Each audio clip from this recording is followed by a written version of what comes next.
Welcome to Blueprint Conversations. I'm Lawrence Carlos, Associate Editor of Blueprint Magazine, and I'm here with the one and only Art Serrano of 10 Design Collective to talk about how a creative community can be a force in regenerating Escolta. Hey Arts, how's it going? Kamusta? So what drew you to Escolta in the first place and what attracted you to set up office here? As an architecture student before, I was really fascinated already with Intramuros, Escolta. My first experience with Chinatown before was, of course, food trips with blockmates. Okay, yeah. We would walk around, get off from Carriedo station and then walk to Escolta, tas pass by lang. After a few years, I got interested with some pop-up events that started happening at the First United building. Okay. It was my first time to go to a heritage building and see it being used in a different perspective, which was a very interesting experience for me. We got the opportunity to walk around the building and look at the spaces. Then we saw this space. Since you've been here for a few years already working in the space, how has the creative collaboration between the different tenants helped you sustain a business or, collaborate on bigger projects? It's really a very interesting creative environment, being around graphic designers, urban planners, and artists.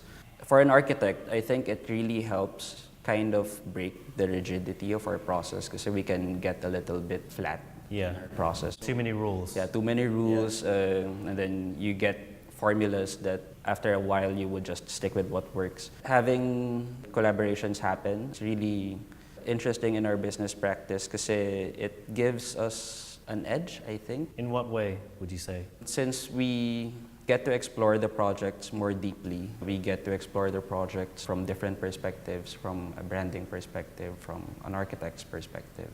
We come up with narratives for the spaces that's more, I guess, reflective of the clients. So how do you organize yourselves as individual studios? Do you have meetings, design workshops? In projects that we work together with, we come in as a group, so we present our portfolios and then we meet up before and discuss how the project will go, what its identity should be, and how we can translate that in the architecture that we'll do. Well, most of us come together, of course, during events that we organize. It isn't really profit-oriented. We're just interested in hosting events that we would want to attend. Yes. We try to come up with events that cater to architecture, cater to branding, to photography, and then just do them all in one day and have everyone mingle with each other and see the studios. In a way, it shows what we're really passionate about, but also it inadvertently exposes people who haven't been to Escolta, an Escolta that can happen, the possibilities that it can offer with the spaces that's already here. And one of these events, which has gained a bit of traction, is the Escolta Block Party. So can you describe a bit about the collaboration for that event? Okay. The second quarter or third quarter of 2016, when we were all just randomly at the coffee shop downstairs, tapos someone started pitching na why don't we just do an event na we're all independent events pero all under one umbrella. Yeah. As an architecture studio, we like inviting people to talk about their practices. We like inviting people who inspire us. It's a very grassroots event. We don't hire anyone to handle the security or the logistics of it.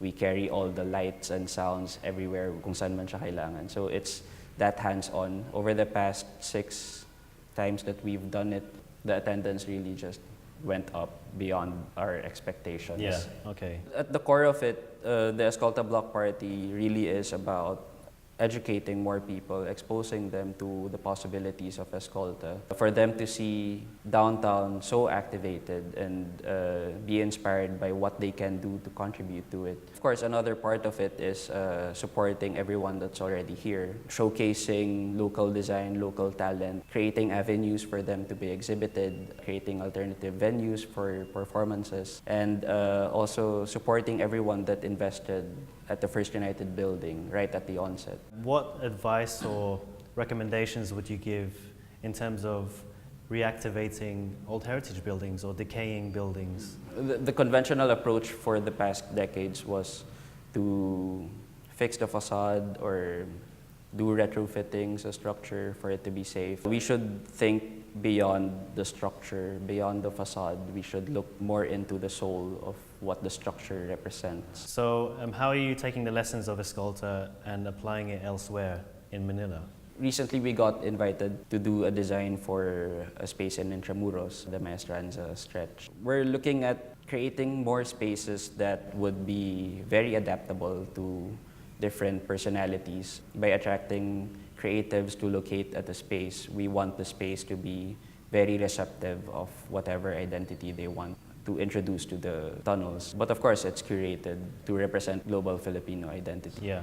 What we want to encourage is everyone pitching in, defining what the place is. That's a part of architecture that we would want to push. The idea that the architects are just like facilitators? Yeah, I think for us, they're more like facilitators or translators of what the space can be. The space really is and should be primarily defined by the people, and Yes. you're there to guide them. Exactly.